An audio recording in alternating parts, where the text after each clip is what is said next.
how we can reduce this demand and move to solar. It has the great benefit of providing autonomy to the farmer.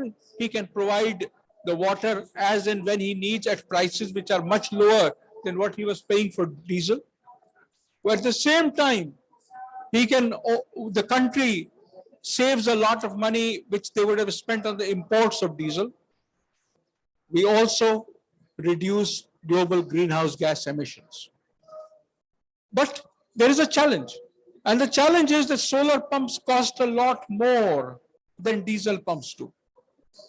The first cost is an issue. And while first costs will decrease with the scale, we had done a price discovery of a large number of pumps which all our member countries wanted. That price discovery alone resulted in finding a price which was 50% less than the price of solar pumps available in the market. So that is possible. After this, we can carry out individual country procurement, building on the price that was found. But in all of these cases, the first cost does continue to be more. It is also important, therefore, for us to talk to financial institutions, to banks, so that we can help in creating the kinds of structures either for loans or for community-based water pumping to occur. One of the things that I've seen is that 2 or 3 farmers together invest in one pump and then provide water from one farm to the neighboring farm, so that there is also a market created in water apart from the market in the solar pump itself. We look forward, therefore, to working together. We at ISA are committed to work on solar pumps, especially for the agricultural area, as one of our areas of prime importance. And we look forward to provide the capacity building that is needed. In several countries, we are looking at the creation of STAR centers, the STAR standing for Solar Technology Applications and Research, STAR centers, which can carry out the capacity building locally, depending on local needs, identifying the kinds of case studies that we want, and help in resolving issues and working together with all stakeholders. I want to thank all of you for coming here, and I hand it over now to,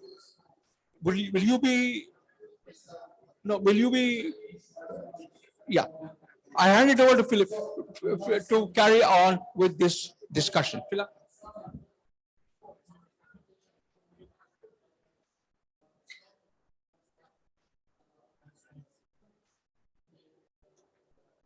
So I'd like to now welcome our next speaker, which is Mr. Dilip Singh, who is the Country Program Manager for UNDP, and for him to deliver some opening remarks.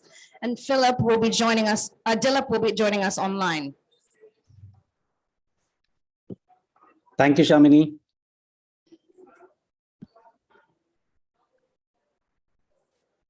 Good afternoon from India, and greetings actually from India. I'd like to thank International Solar Alliance for hosting this special session on solar energy use for agriculture sector. Now, we are going to talk about an extremely interesting initiative that aims to pilot the use of solar energy for irrigation use in the agriculture sector, a wonderful representation of food, energy, and water nexus. First, a bit of a background.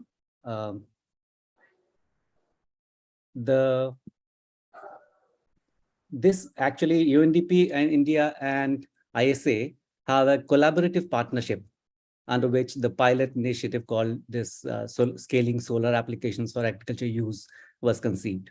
Now, this pilot was conceived in response to a collective demand for solar pumps from ISA member countries.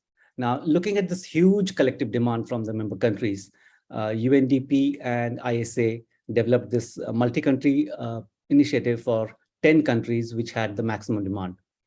The aim of this pilot was to actually aggregate the demand from multiple countries to reduce the cost of solar technology, as well as to promote the use of promote the South-South cooperation, beg your pardon, to develop an enabling ecosystem for solar technology in the least developed countries.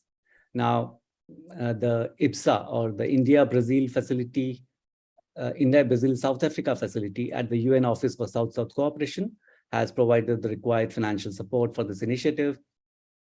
Now, and this, as this initiative is for 10 countries, I would like to now actually invite my friend, my colleague, Shweta Koshi, the Program Analyst Energy, who is coordinating this project from the India Country Office in conjunction with ISA colleagues to talk about the various components and the features of this innovative and interesting project. Shweta, over to you.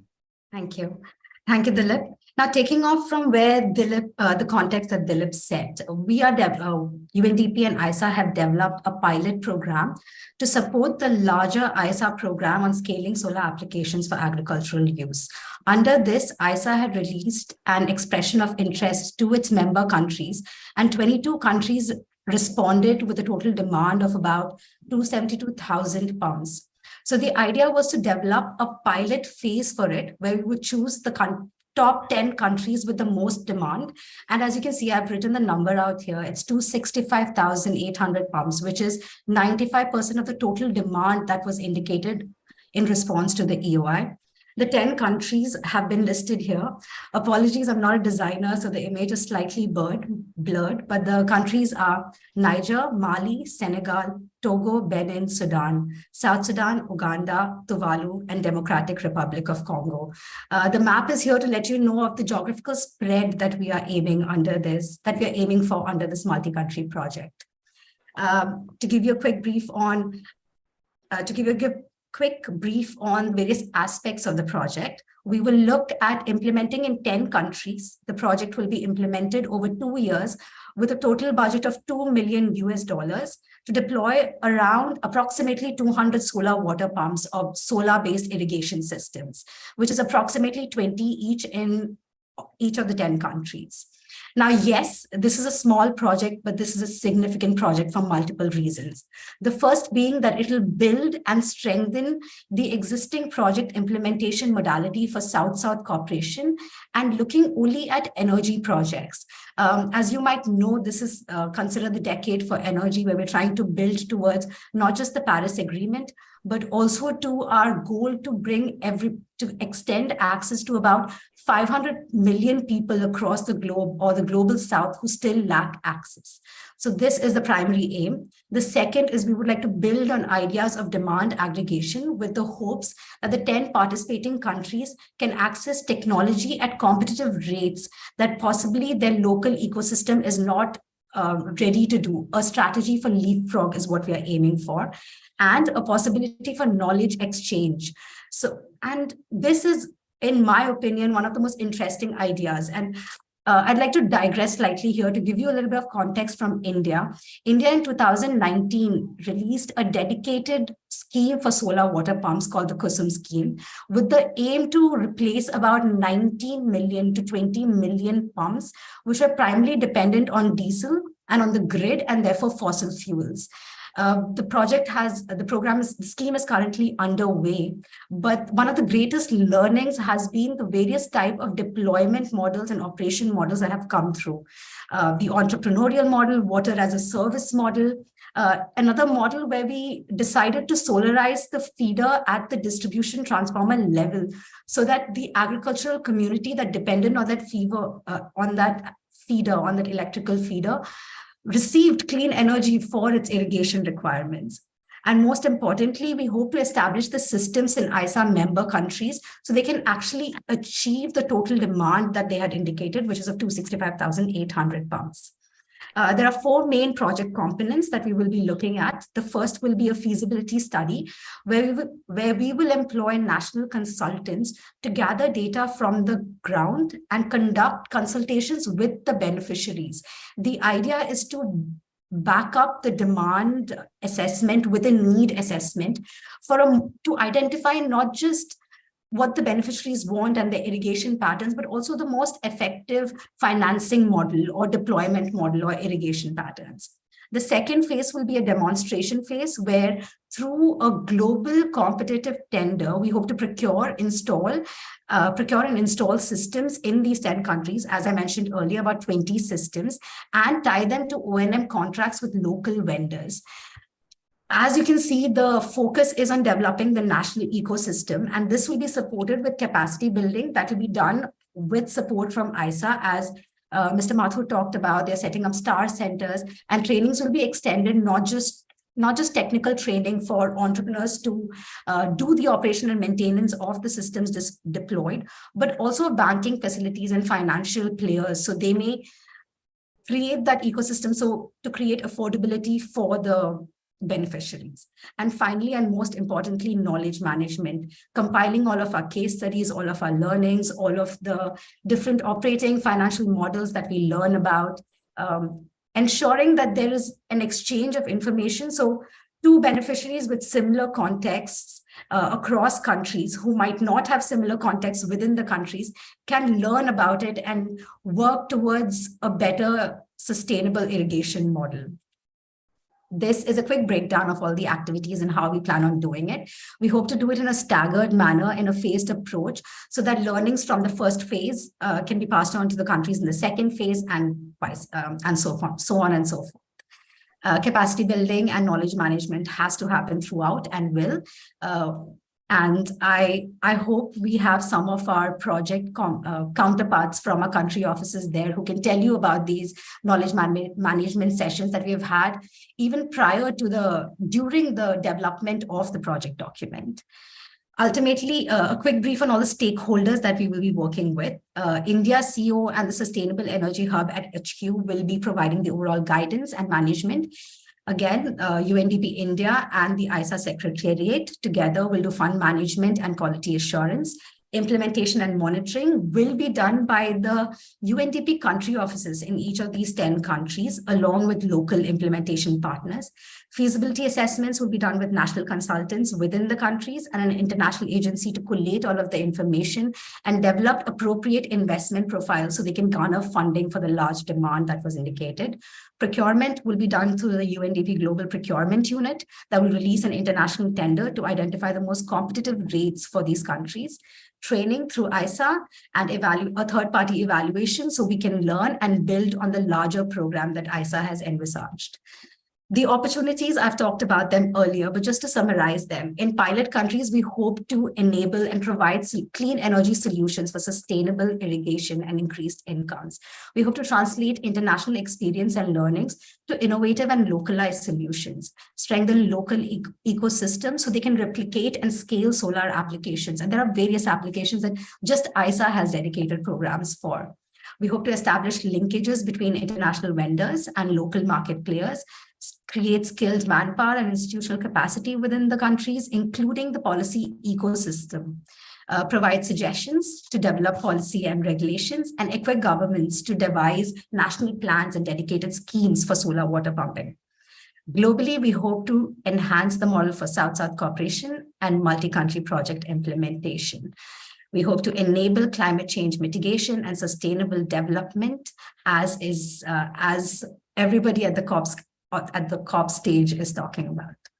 Finally, as UNDP, we hope to achieve a few SDGs, and it is opportune that this project has implications at the water, food, energy nexus. We contribute to the agenda to end poverty under SDG 1, to end hunger under SDG 2, to enable access to clean energy under SDG 7, to promote economic growth, self-sustained economic growth as detailed under SDG 8, SDG 12 to ensure sustainable production practices, and SDG 13 to address climate change. Thank you. This was a quick brief on the project, and I hope to hear from all of the panelists today on how we can strengthen this proposal and as we gear up to begin implementation later this year. Thank you. Thank you for that presentation. Now I'd like to revert back and give a warm welcome to Frank Wiesberman, who is the Executive Director of, or the Director General of the Global Green Growth Institute, to deliver some special remarks. Thank you, and apologies for arriving late. I walked in the wrong direction first before finding this pavilion, but it's my pleasure to be here as a partner of the International Solar Alliance and to share with you some views on particularly solar irrigation. My background is in water. I've worked in that area for 40 years. I used to be the Director General of the International Water Management Institute in Sri Lanka, and I think solar irrigation is definitely one of the key innovations that has come to our sector, if you like. Right now, I represent the Global Green Growth Institute, GGI. We're an intergovernmental organization like UNDP and the UN PAGE group that is working on the green economy. We support our member countries, currently 45, in their green transition, both on policy and then in mobilizing green and climate finance. And we have started to work on solar irrigation in many places, solar irrigation at scale, solar irrigation in innovative ways, like a 600 megawatt floating solar project in India. But we see many opportunities to take smaller scale applications of solar that link to water and link to irrigation forward. And I'd like to give you 3 concrete examples. In Vanuatu, for instance, we started to work on climate resilient, low carbon solar pumping systems, initially for water supply, after people's water supply were wiped out by the typhoons. But then very quickly, after we started to equip villages with solar powered water supply systems, people also want to use that for productive uses for irrigation. And that's the second phase of that project, taking that to many smaller outer islands in Vanuatu. But that's mostly grant-based, because that really deals with people who don't have the financial resources to do that themselves, which is great if you can find a donor, but it's clearly not a very scalable solution. The second example I'd like to give you is in Senegal. There is a lot of irrigation going on already, groundwater irrigation for rice and others. But currently, as a result of the very high energy costs, even though farmers have their pumps, their electric pumps connected to the grid, they can't afford the very high cost of electricity. And farmers have started themselves to invest in solar powered pumping because it's a more attractive solution. That already you can see would be a bankable space. We are working there on business models, but we can work with the Banque Agricole in Senegal to say, how can you scale up for different farmer groups access to finance to switch from grid energy, which is produced through fossil fuels in Senegal, to local solar irrigation. That's, I think, probably the easiest way to scale up solar irrigation.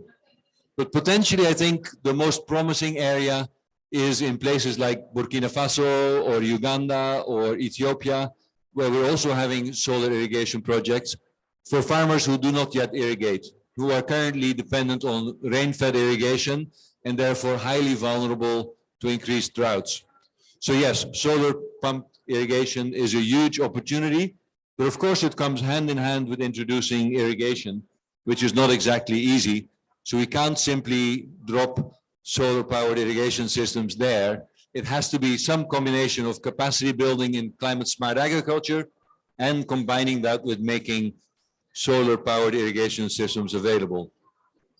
We have projects there in Burkina, for instance, where we do pilots with 1,200 solar powered irrigation systems. They're still small, but that demonstrates to both farmers, but also to other stakeholders that it is viable.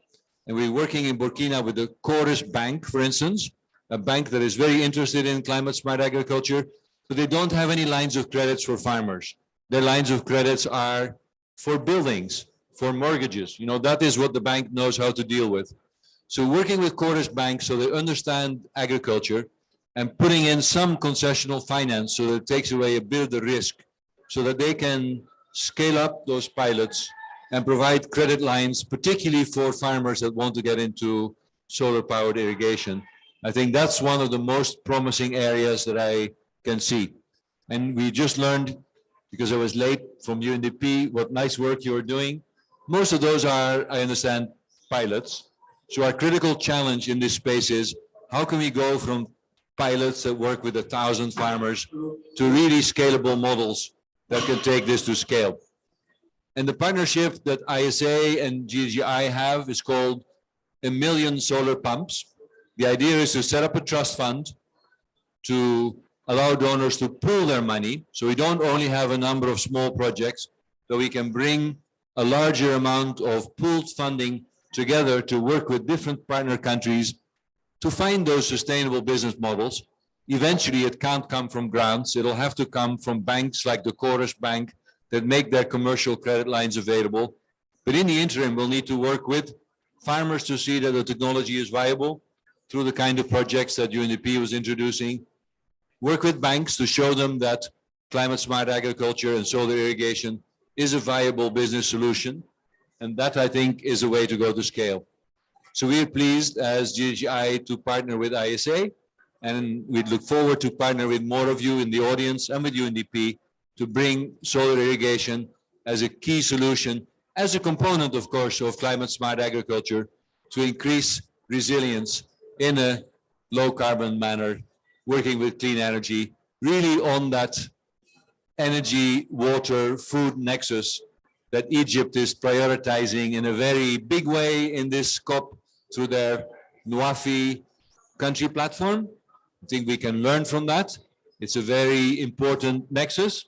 And I think more countries working on the energy, water, food nexus through the partners we have here and through the countries in the audience will be excellent. So thank you for giving me the space to say a few brief words, and back over to our hosts and the moderator. Thank you. Thank you very much, Frank, for those great remarks and talking about some of the examples of your projects that you're doing in this. Now, I'd like to welcome Ms. Suleiman Berthe, who is the Director General of the Renewable Energy Agency of Mali, to deliver some remarks. Mr. Berthe.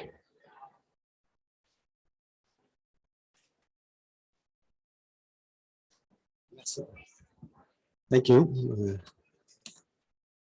Bonjour, je suis Dr Suleiman Berthe, le directeur général de l'Agence de formation du Mali.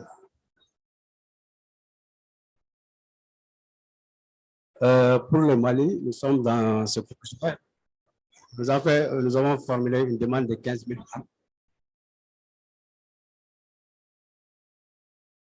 Comme vous connaissez, le Mali, c'est un pays sahélien en même temps, donc les pluies sont rares. Avec le réchauffement planétaire, les pluies deviennent de plus en plus rares au Mali. Donc, il faut trouver une solution pour que l'agriculture soit viable, pour qu'on puisse augmenter la productivité.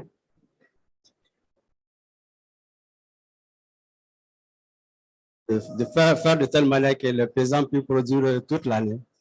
C'est ça que notre souhait. Donc, c'est pour cela qu'on veut introduire le pompage solaire au Mali à grande échelle pour résoudre ce problème de rarification de l'eau.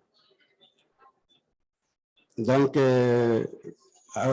nous sommes allumés aussi au programme, au projet de démonstration, donc 15 pompes avec le pays de Mali, que je représente ici aussi. Et nous avons fait des critères de choix des paysans. Donc, ces paysans sont déjà choisis. Nous attendons que l'Alliance solaire puisse dire sa contribution, avec l'Inde, puisse dire sa contribution, et le reste sera complété par le pays de Mali. Donc, on veut un projet complet, c'est-à-dire les paysans auront des pompes, ils seront formés et il y aura un suivi. Donc, cela permettra de rendre le projet pérenne. C'est-à-dire, on ne veut pas donner les pompes pour donner, on veut mettre un système de revolving. Ceux qui vont gagner les pompes pour la première fois vont refinancer les autres. Donc, c'est la politique qu'on va adopter pour que le projet soit pérenne. Donc, le projet de démonstration sera conçu comme ça et les grands projets de la même façon. Donc, en tout cas, pour le Mali, le projet est salutaire et nous sommes pressés de commencer les activités. Comme le président Mali a dit de dire à l'Alliance, d'aller vite, et sont prêts du côté du Mali pour accompagner le programme. Merci beaucoup. Merci, Monsieur Berthe. So now I'd like to move on to the panel portion of our event. And I'd like to actually just introduce myself. My name is Shamini Selvaratnam, and I'm the Energy Partnership Specialist for the UNDP Sustainable Energy Hub, which is an all of UNDP initiative on bringing together UNDP's energy activities. And we are pleased to partner with the International Solar Alliance through our India country office on this solar water pumps project. And with me, I'd like to welcome, thank you, Frank. I'd like to welcome Dr. Kishan Khode, who is the Regional Team Leader for the Nature, Climate and Energy for UNDP Regional Hub in the Arab States. And would like to welcome Mr. Alok Shika, who is joining us online, who is the country representative for India and principal researcher for IWMI. And Mr. Anil Kumar Dabe, who is the general manager of EESL, who is also joining us virtually. And Mr. Omar Diouf, who is the regional lead for Africa, Climate Smart Agriculture and Rural Energy Nexus, Africa and Europe for GGGI. Thank you all for joining us. Thank you for joining me here, Kishan, and for everyone online. So let me just kick off with my first question, which is actually going to you, Mr. Alok Shika. Could you share some insights about the various business models that can be used to help promote solar water pumping systems? All right, thank you very much. And first of all, let me begin by thanking ISA for having given us this opportunity. And we are knowledge partner to ISA, and we are very much pleased and proud of that. And so I think everybody has talked about the importance and why we want to have the solar energy. So I'll not kind of dwell upon that. And because it's a clean energy and it has a huge application in agriculture sector, particularly in the irrigation, and where we know about at least around 20% of the energy goes into agriculture and majorly in pumping. So, and particularly when you're talking about in the case of the South Asia and particularly in India, where we have a mostly groundwater and energy dependent agriculture production system. So I think there it assumes even far more greater importance. Now coming to the various or the specific cases of models, before I get into that, let me also say that we conceive that the solar energy and the use of solarizing groundwater or solarizing agriculture is really one of the way forward and a solution to water and energy food nexus, as everybody has been talking about. And as I think Dr. Frank was here, and he knows that even ever since he was in the DG, UMI has been working on the water energy food nexus for the past 20 years. And we have been pioneering on that area. And we definitely feel that this is one way forward to try and look into that how best the solar irrigation solutions can be looked into toward the direction of the water energy food nexus solutions. As we mentioned, and I have been asked to talk about the various business models. Now, many countries have been working on various kinds of business models or various pilots. And those can be classified into off-grid and on-grid system, because and major part of that are still off-grid system. So here in this case, what is that we are going to, I'll be trying to put these things in a perspective in two ways, talking about the off-grid models as well as the on-grid models and the grid connected or models. Now we know that before I get into those, that there are a number of models, and of course we just can't have a one model fit every situation.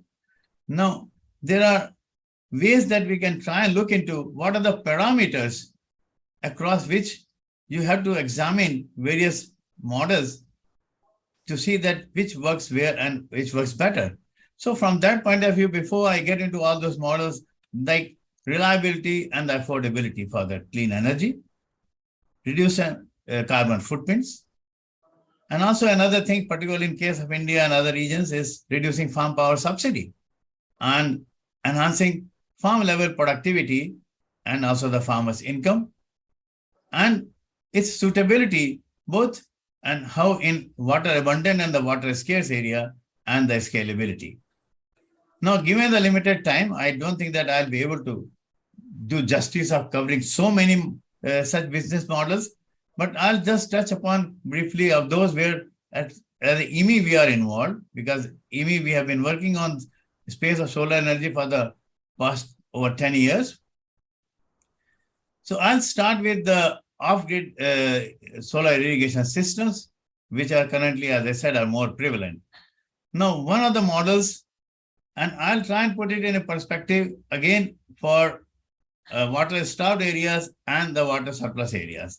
Now, first thing, let me talk about in the water surplus areas or water abundant area where the water availability as of today is not such an issue, like in the eastern part of the Indo-Gangetic Plains and elsewhere in Bangladesh and other places. There has been an experiment, a pilot, which has been already done and which is pretty much in news also, done by EMI in Bihar, where a group of youth farmers, a group of youth who were using earlier the diesel run pumps to sell the water, those kind of groups have been replaced now by giving them the solar irrigation pumps. And along with that, we have provided, because in order to see the distribution, the conveyance losses are minimized, we have also given them the underground irrigation buried pipeline so that we minimize the irrigation and distribution losses. And so that becomes a kind of a win-win situation, a win-win model, both for the buyers as well as the sellers, because the buyers are able to purchase the water at half the price, and at the same time, the sellers are also making a good amount of money, and their cropping intensity is going up, their incomes have gone up, carbon footprint, so we have been able to decarbonize agriculture. So that's kind of a model, and that really fits into the above criteria of some of the parameters which I just spoke about. Another one, of course, a much larger off-grid system, a good example which we are working in Bangladesh as also, along with the SDC support, is IDCOL's model. And IDCOL is an infrastructure development company limited of Bangladesh. And in this case, what is there that the IDCOL is giving the subsidies to some of these service providers. So this is a kind of service providers model, and where the service providers are given 50% government subsidy, 30% loan, and rest 15% they pay upfront, and then they are charging the fee for irrigation services. Because I remember that one of the person was talking about that fee for the service rather than the charges. So that way, this is, and they are called as the sponsors. So what we have recently been working on that, this is really another very good off-grid model where this kind of things. Of course, with any kind of off-grid model, you have, we all know that we are not able to exploit the full potential of the surplus solar energy, because irrigation requirement is just not even half of what we are producing as energy. So that remains another thing, that what kind of a business model should be integrated together with that in trying to see that how best we can make use of that kind of a surplus energy. Now I move on to the other two models of on-grid system where EMI has been working, and EMI has already demonstrated in Gujarat, in the western part of India, what we call it SPARK, solar power as a remunerative crop, and where we have created formed a solar cooperative, and the farmers have made a cooperative and there is a microgrid where the farmers are evacuating the surplus power and they are incentivized for that. And so there is a power purchase agreement. So that way, what is that in this kind of a water scarce areas, the objective was to see that this kind of a perverse thing with the free electricity, what is happening to the groundwater sustainability, in order to try and check that. Here the idea was that if you are incentivizing the farmers for evacuating the energy into the grid and get paid for that, some kind of feed-in tariff, so that would incentivize them not only for conserving energy, but our later objective of conserving groundwater resources. Now, so building on that, the government of Gujarat has also came up with the SKY scheme, that is Surya Shakti Kisan Yojana, which is again working on the kind of the system that where you have 5% upfront to be paid from the farmers for the capex, 30% subsidy on the SIP, and the less loan of 65%, of course, which government takes, and then it is repaid through the feed-in tariff, which is kind of given to them. So we are saying that these models are really working fine. I mean, both in this kind of situation. And so I think, so this is something that we have been also looking into. And of course, besides this, as I said, there are many other models. And in the previous session, I understand that somebody was talking about the agrivoltaic. So I think that is another major area where now IMEs also started working on the agrivoltaic, this thing where beneath the solar panels and in the space areas, how best, what kind of a crops you can take, maybe shade-loving crops and things like that, and looking at the various crop geometry. So those are the other kind of upcoming agrivoltaic models. So I think I'll leave it over here for the paucity of time. And thank you, and back to you. Thank you, Mr. Sikka, for sharing those successful business models to deploy solar water pumps. I just want to invite that there's one more panelist that's now come online, Mr. Ramesh Pitta, who is the director of Shakti Pumps. He's also joining us. My next question actually is to Mr. Omar Dia from GGGI.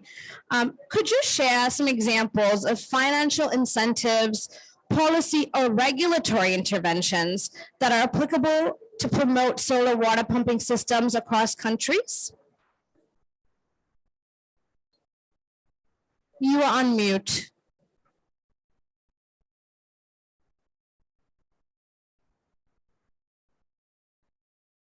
Are you hearing me? Yes, we can hear you now. Okay, thank you. Thank you for inviting me to this panel. It's very interesting.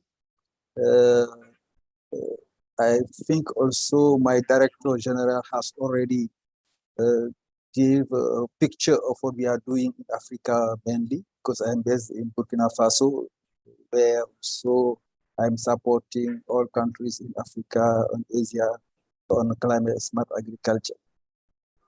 To respond to your question, I think we have to consider three things. The first one, to facilitate uptake adoption of SIPs, is farmers need to have distributors they can reach. They need to be aware of the potential of SIPs and be trained. Second thing is, we need to have also a consistent regulation and set of quality standards. The third one, and the most important, is affordability, one of the most significant constraints to widespread SIPs uptakes. Due to the high upfront cost of SIPs, but also difficult access to loan because there is no adequate credit product due to the high risk investment. Regarding the policy regulation side, many countries have set irrigation and renewable energy as priority action for climate resilient agriculture in their NDC and NAP. This has been translated in many countries also into National Renewable Energy Action Plan. But we have to make sure that this policy instrument should include awareness program, capacity building, access to market, agronomic support, and water management program. Otherwise, as Frank already mentioned, apart from using solar irrigation, we need also to combine solar irrigation with climate smart agriculture technology and practices to make it more reliable and sustainable. The other key policy also is related to the long-term sustainability of SIPs, which depends on well-designed product, on quality of installation. It is important to develop a framework and metrics to assess quality. If low-quality products are introduced to the market and fail, the credibility of solar PV as a reliable energy source can be seriously undermined. Therefore, a universal and national standard quality control mechanism is important to be put in place throughout countries. Regarding the affordability, many governments have provided tax break for solar irrigation product as incentive, but this incentive is much more for the supply side. For example, the government of Senegal in 2020 has exempted from value-added tax a list of 22 equipment used in the production of renewable energy from solar, wind, and biogas sources.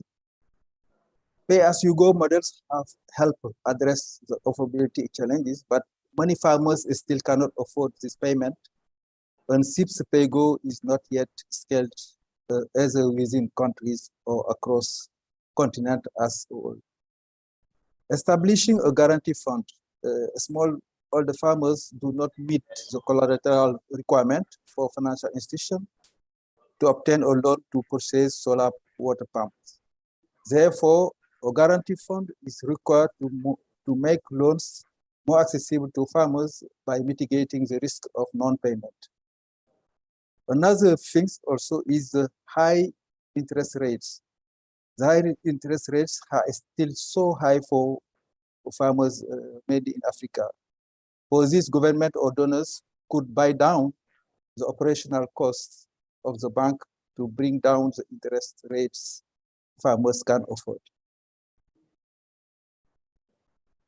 But the most important also and interesting and promising is demand side subsidies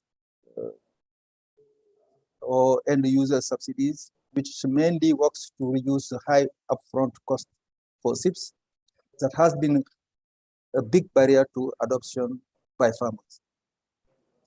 Globally, SIPs and end user subsidies have been shown to catalyze uptake mainly in India. For example, farmers' adoption of SIPs has been rapid, growing over 3,000% between 2012 and 2019. Recent experience for sub-Saharan Africa is also promising. Rwanda and Togo have government subsidized irrigation program in place for 50% of the cost of pump. However, the scale of those programs remains small for solar product. What is important if it is this option is very promising is that it needs to be well designed. And in designing this option, we have to take care of the suitability depending on the countries, but also on the localities. The objective of the program needs to be well tailored, and costing and implementation by involving private sectors and suppliers based on countries' context, but adjusting subsidies parameters based on real life experience after the piloting test. This is our key issues I wanted to share with you. Over to the moderator. Thank you very much for your remarks on that. My next question is over to you, actually, Kishan. Given the diverging priorities of and concerns of the water food nexus and considering the abundance of oil in the Gulf region, how do you sort of envision the transition to something like solar pumps in the Arab states? Thanks, Shamini. Thanks to the organizers. So, I mean, I think this is a great example of an initiative to combat rising poverty, to actually build resilience at the community level through climate solutions. And I think many of the countries that are involved in this emerging initiative will see strong benefits in terms of their livelihoods, making the livelihoods more resilient, saving money on the electricity bills, of course, for the farmers, as was discussed. So, I mean, if we take a look at some of the cases that are in this region, in the Middle East, North Africa region, for example, this track of solar-based irrigation is really picking up steam quite significantly. In a place like Sudan, for example, which is one of the countries involved in this initiative, through cooperation with UNDP and other partners, a national solar PV fund was established, specifically towards the purpose of scaling up solar irrigation for rural farmers. So this is a example of, yes, supporting the deployment of small-scale, decentralized, cost-effective solutions, but also doing that work upstream at the policy level to mainstream this into national development planning and solutions, mainstreaming it into planning around domestic resources, but also those kind of finance platforms like a national solar PV fund that can bring in also IFIs, private sector, to actually, as our colleague from GGI mentioned earlier, to go to scale, which is, of course, a big focus at COP27 in terms of going scaling climate finance in a way that benefits poor and vulnerable communities. So I think that's definitely, there are good examples actually of how UNDP is already cooperating on this agenda in the region and many of the countries in question. I think another angle coming out of the COP is really looking at and of relevance to the countries as well as this region is the nexus with water security. So if we talk about the food, water, energy nexus, as we know, groundwater is one of the crisis points for many communities when it comes to the climate crisis. Groundwater resources are being hit quite significantly. So synergizing new policies around decentralized energy solutions with the governments to also synergize with greater groundwater protection and recharge policies so that there is actually water to pump with these solar systems, right? So integrated solutions, I think, with the local government from a broader development policies perspective is really quite critical. And so I think moving ahead, I think this is a great platform to scale this up. I think one last point I said of relevance to this region, but also to some of the countries in the initiative, is of course to really focus on local action and community engagement. To really, yes, address some of the global policy priorities, but really also to ground it in local action, local priorities, have those local assessments of how these systems can bring co-benefits across various livelihood needs and household needs and community service needs. And the reason I say that is that in some of the countries in focus here in this initiative are situations of fragility, displacement, crisis. And so I think bringing this for the benefit also of displaced communities in some of these countries will also help with, recovery from things like conflict or drought or disaster, which I think is also a strong niche and a strong need for decentralized solutions like this. Thank you, Kishan. I heard interconnected solutions, localized focus on communities, and mobilizing finance at scale. Yeah, these are all things that we need. So my next question actually is to Mr. Anil Dabde from EESL, who's joining us virtually. What are the challenges and gaps in the selection and scaling of solar water pumping systems in countries who are keeping the average discharge into consideration? Yeah, ma'am. Thank you for me allowing to in participation as a panelist in ISA pavilion.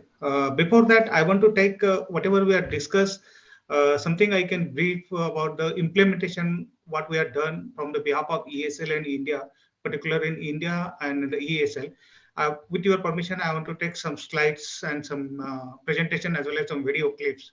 It may be your permission.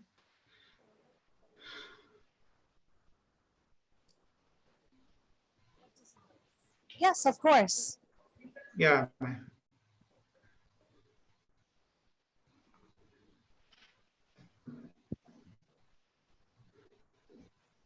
Ma'am, I hope it's presentable. We can see your screen.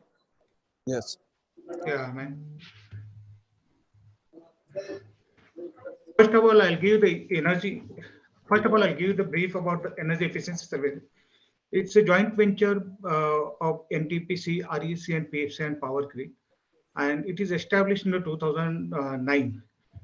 ESL promoted mainly two Ratnas and two Maharatnas, and it is a super ecosystem, that it seeks unlock the energy efficiency in the energy market, and near about 12 billion of USD innovative business implementation models are implemented by the ESL.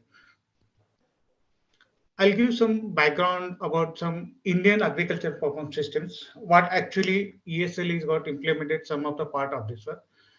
Near about 230 cubic meters groundwater annually required for irrigations in the world record. And near about 20 million grid connected agriculture pumps consume near about 22 billion of units. And it is 17% of total annual electricity requirement of India. And we are spending near about 391 crores till in the financial year 2000 is a government subsidized we are giving for the pumping systems. Around 8.8 million diesel pumps are contributing the carbon emissions to get groundwater for the agriculture. And these are, you can see the agriculture diesel pumps near about 8.8 million diesel pumps. The carbon emissions are given. The annual carbon dioxide emission from near about in groundwater level, 2 to 7% contribution from only for these diesel pumps. And same thing I'll take in the Maharashtra. Just I'm taking as a case study here for know what is the actual pumping systems scenario. It's a social economic, we can say some benefits and all that what we get implemented.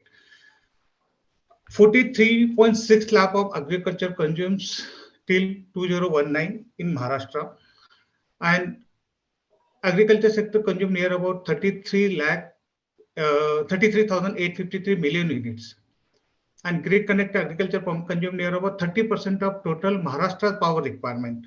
It's a 29 to 30%.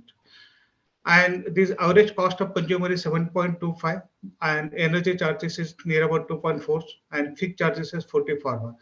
The state government annually spends 6 crores as a subsidy to the agriculture consumers. To know about all these problems, the growth of agriculture demand, rising cost supply, increased subsidy, the government of Maharashtra started some Mukhyamantri Saur Krishi Vikas Yojana. And to aim of this one to provide the farmers is a reliable, adequate daytime electricity supply to the farmers at the reasonable price, and reduce the direct subsidy. What we have given, government is given this subsidy to the distribution agencies, and same will be get impacted as a cross subsidy to the other consumers, as the industrial consumers, as a cross subsidy. For the same thing, what we have discussed with other my panel members is a decentralized solar power plant is one of the key model to get the pump solarizations. Under this decentralized solar plant programs, ESL has done some power purchase agreement with the Maharashtra government in the Mukhyamantri Krishi Vikas Yojana. ESL is extensive experience to develop centralized ground mount projects. We have developed small projects. For this one, we have some different scopes. For this project to get implementation, this is actually implemented by the ESL. Near about 200 megawatt, we have done near 144 locations.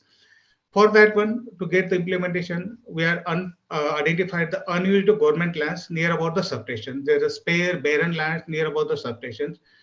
Then initially feasibility we are doing, and what is the maximum capacity we can put that one. Then we're signing the PPA, and project capacity is near about 0.3 megawatt to 10 megawatt on the single locations. Then we are doing the engineering, procurement and commissioning, and we are doing the 25 years O&M for that projects. And we are generating power, and we are off-taking to the DESCOMs. For this implementation, this project, there is some project highlights, like a small projects, it is open, and one is same thing. And we are signing the PPA with the distribution agencies. And whatever the power we are feeding this to the given to the agriculture feeders. In Maharashtra, near about 80 to 85% feeders are separated. Agriculture feeders are separated. So you can generate a directly power and you can feed to the agriculture feeders. For solarizing these feeders, we can provide the daytime power to the farmers. So there is no wheeling charges, no transmission losses. Wherever the power required, there we are generating, you are feeding. And these power projects, power plants are connected to the substations level 33 by 11 and 66 by 11 kV substations. And 100% power, daytime power availability is there for the farmers using this implementation of these schemes. Once again, I'm repeating same thing. As of now, we are done 251 megawatt, 200 megawatt capacity we are done, and different locations. It is 144 under 26 districts. As of now, we are started this implementation project in 2018. Due to the COVID situation, project got slow, but we are scaling up this one, and we are totally generated 413 million units were generated. GH emission reduction near about 0.36 million ton, and this is 4,400 million monetary benefit to the distribution. You see that the indirect way benefits to the Maharashtra government. It's a government of Maharashtra, you can say. And commissioning of 200 megawatt projects, it is able to means we are near about 70,000 agricultural pump sets and got solarized. Yeah, maybe we are providing. We are powering that 8 hours of daytime for the 70,000 pumps. To implementation these projects, there's a more benefits. What we have done, the stakeholder meetings also we done. We have done the surveys and we have find out what is the feedback on that one. We got many good positive responses, and some benefits listed here is a reliable and daytime adequate power electricity supply for the farmers and the reasonable tariffs. For the farmers, it is costing 1 rupee 40 paisa, and government is giving 3 rupees as a tariff. So total cost is the 4 rupees 80 paisa. Out of that, 1 rupee 40 paisa to 80 paisa is paying by the farmers. Remaining government is paying for this generation. There is a transmission losses. There is no transmission losses. You can say near about 0.5 to maximum 1%. No wheeling losses. The agri power subsidy burden on the DISCOMs. There is a negligible, you can say, on the subsidy burden. And this is generation is close to the consumption, means wherever the power required nearby to substation, there only we are feeding this power. So it is reducing the peak energy demand, and particularly in the summer season. There is a higher utilization of agricultural feeders. Most of agricultural feeders are scheduled by powers. When there is no peak power demand, then that time the agriculture feeders will not supply the power. Only scheduled powers, means in the night time they are feeding the power, but during this implementation of this project, they are feeding this solarized power in the daytime. So farmers are getting for the pumping, water pumping in the daytime. They can work on the daytime. There is on this implementation of behalf of ESL project, there is no upfront cost from the distribution company, otherwise the government of Maharashtra, because this all be distributed in the long-term PPA basis. And energy generated can be utilized at a full pump of RPO obligations. This is what we have done in the Maharashtra.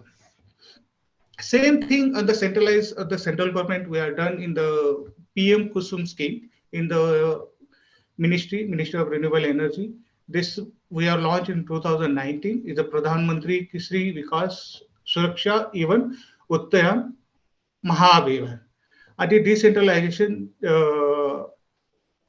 for the farm sectors, providing water and energy security for the farmers, increasing the income for farmers and carbon environment pollutions.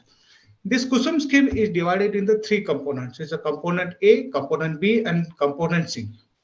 And component A in India, there is a target near about 10,000 megawatt decentralized ground mount connected. This scheme is got implemented near about 50 to 60 megawatt is commissioned. Wherever barren land is there, farmer will come up front. They can register with the DESCOM, a state nodal agency. They can set up the power plant, and whatever the power generated, they can give, connect to the substation level, and they get the revenue for that one. The component B, what we have discussed with my earlier panel members, it is a standalone off-grid pump system. There is a no connecting between the grid and diesel. It is a standalone solar water pumping system. And component B, India's target is near about 20 lakhs of standalone pumps. Then there is a component C, the 15 lakh grid connected pumps, as well as the feeder level solarization, what I discussed with the Maharashtra project. In component C, there is a scheme is there, like you can set up the 20 kilowatt plant, and you have to run for the 5 HP extra power you can feed to the grid. Extra power, that is the extra revenue to the farmer. Who are having extra barren land, they can install more capacity of the panels, and extra power they can feed whatever the power consumption. It is set up with a net metering scheme, and they get the extra revenue. Well, for all the three components, it is the reducing agriculture electric subsidy to the government of India. It is increasing the farmers' income as well as the water security mechanism. Then improving the operational efficiencies, utilizing the reducing transmission losses, RPO compliances. Then once again, I'm giving some brief about the components. It is a near about 31 gigawatt we are targeted by 2026. And for this, we need the central financial assistance near about 34,000 crores is required to get implement these projects.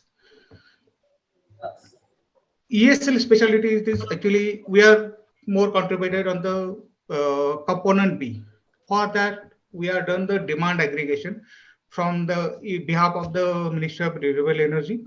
Then near about different clusters. These are clusters are the different states. We are taken their requirements, and based on that, we are tendered out 1, 2, 3, 2019, 2020, and 2021 different capacities. And this number of pump sets, we are taken the what is the demand requirement. Then we are participate. We are asked for the. We are called the tenders. It is a Indian-based components, right? Then these different numbers are there. You can check it. For the tender one, we are done near about 1.81 lakh requirement is there. Then tender 2, it is 10 HP pumps. It is 18,000 pumps. Then tender 3, it is 3 lakh 18,000 pumps requirement is there. Different vendors are participants, and these are domestic market. There is a boom in this from this one, and different vendors are qualified, and these are clusters we are giving. The scope of work for these vendors is a demand aggregation of various states. All the states, they are given the demand to the MNRE, Ministry of Renewable Energy India. They are given to us. On behalf of that, we are open the tender. We are discover the prices for the different pump sets through the competitive biddings. Then we are issuing the letter of award with the coordination by the state nodal agency to get the implementation of these projects. For doing this one tendering, we are actually what is the cost reduction actually, because there's a demand aggregation. It is country level demand is there, and as per the country level aggregation is there. So there is a definitely cost reductions in the different pumps. For the 1 HP is a 4.3%. Whatever the benchmark, Mr. decided Dava? by government of ma'am. I just want to know if you can sort of wrap up your presentation. That would be great. Ma'am. Thank you so much. Ma'am. I'll take 2 minutes. I'll want to show a small clip where you will get some brief about some pumps. You give me 2 minutes. You can check this one.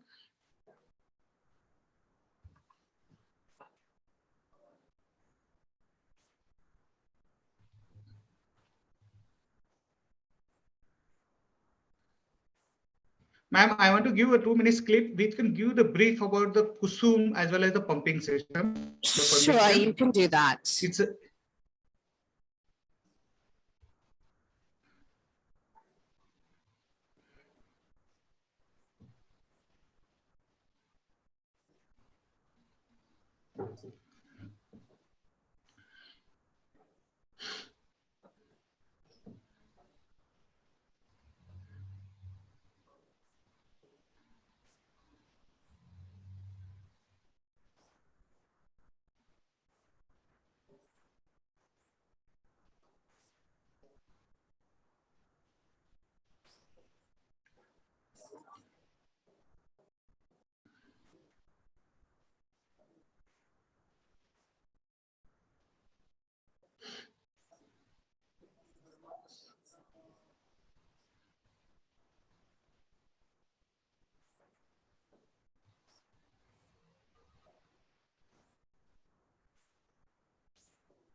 Thank you. I think that we're having some issues hearing the sound, so perhaps we can just pause. Thank you so much for your intervention and for sharing that video with us. So my next question. Thank you. Thank you. My next question is to Mr. Ramesh Patidar, who is from Shakti Pumps. You are actually out there doing this work right now. So I want to ask you, what are the challenges that is faced by manufacturers in supply, operation, and maintenance of solar water pumping systems in sort of remote and rural areas? Specifically, what are some criteria that you use for selecting the selection of installation of solar water pumping stations? Okay, thank you so much. Yes, I am Ramesh Patidar from Shakti Pumps. We do manufacture solar water pumps in India and exporting worldwide. We are also the EPC company. We are doing EPC projects in East Africa and also in pipeline in West Africa also. So I have some pictures also. So I would like to share my screen with you. Sure, go ahead. Thank you.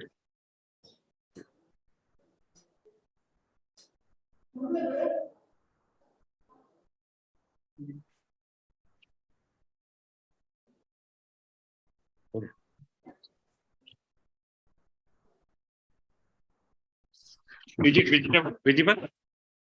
Yes, we can see it. Okay, thank you. So let me share my thought. Actually, there is no major challenges facing in supply and operation of maintenance of solar water pumping system.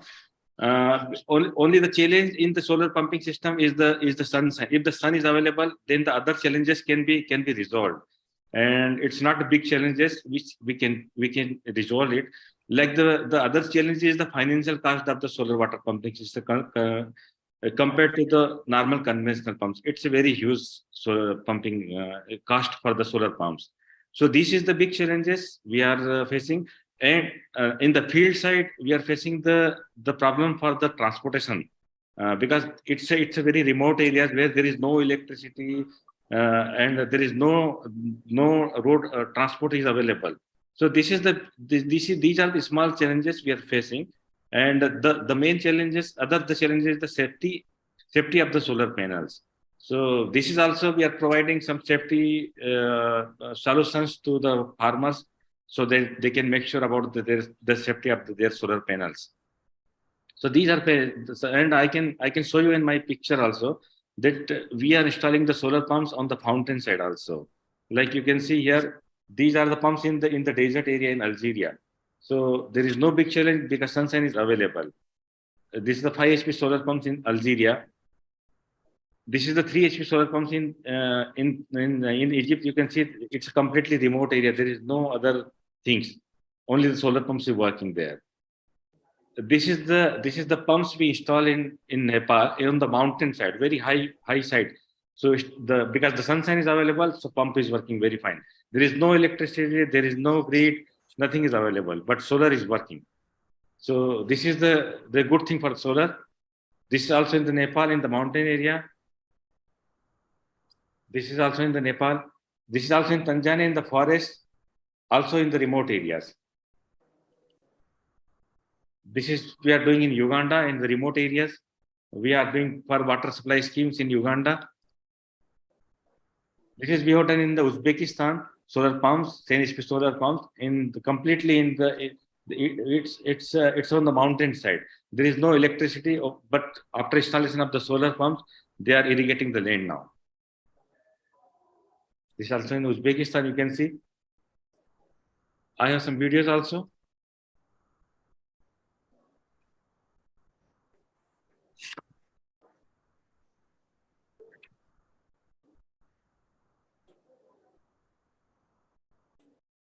This is a 18.5 kilowatt solar panel, and pump is 11 kilowatt, and it's lifting water from 150 meter from bottom to the middle of the village area. We can see there.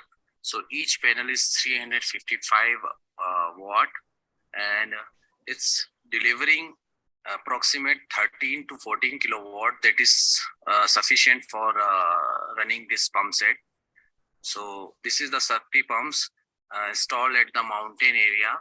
So total 3 pumps are running this type. One is here, and the second is the middle, and the third is the top. So we are doing stage pumping. Total 3 pumps taking water from down to up is around 500 meter on the top of this area. So you can see these surroundings also. This is the fencing also, this complete fencing at the mountain. And that side you will see the surge arresters also there, lightning arresters, and the grounding also there. It's complete grounding and fencing there. Now I am going to down to see the controllers. This way I have taken for going to down, and this is our Shakti controller. Okay, and this is the junction box here. All 3 PV arrays coming here and going to the controller. Let me open this Shakti controller.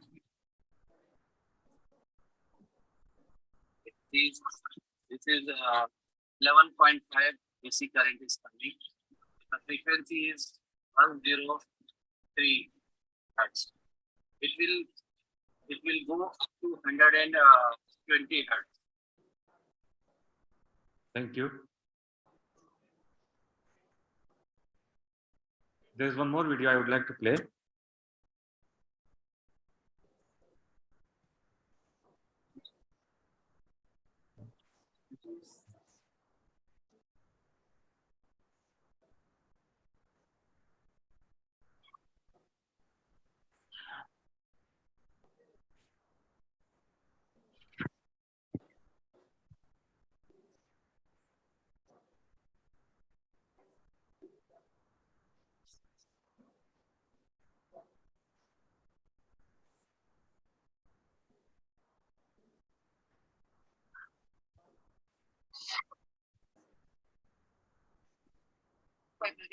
This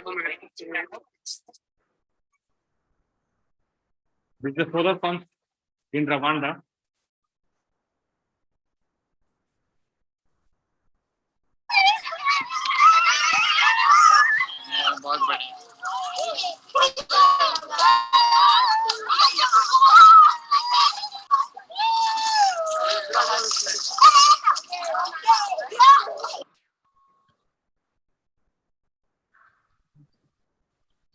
Thank you. This is what the challenges, and there is not much challenges.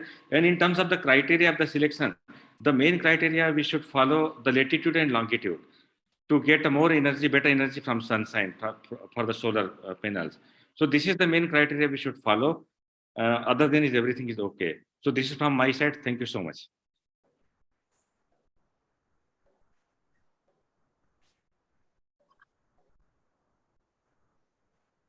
Thank you.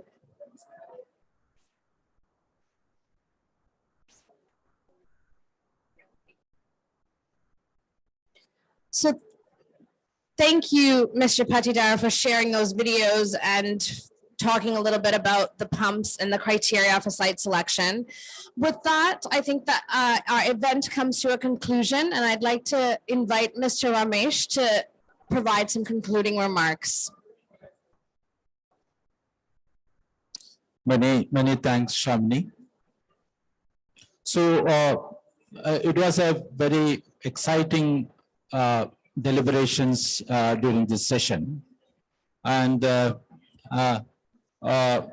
first of all, I think we have covered all the aspects for scaling of solar pumping system, the opportunities as well as the challenges, and how do we mitigate these issues. So the deliberations were very wonderful.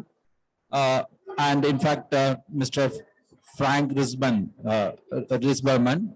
Director General, Global Green Growth Institute, he had given the perspective of in terms of his how the financing can be there, how the best business model could evolve. So that was a wonderful intervention from here.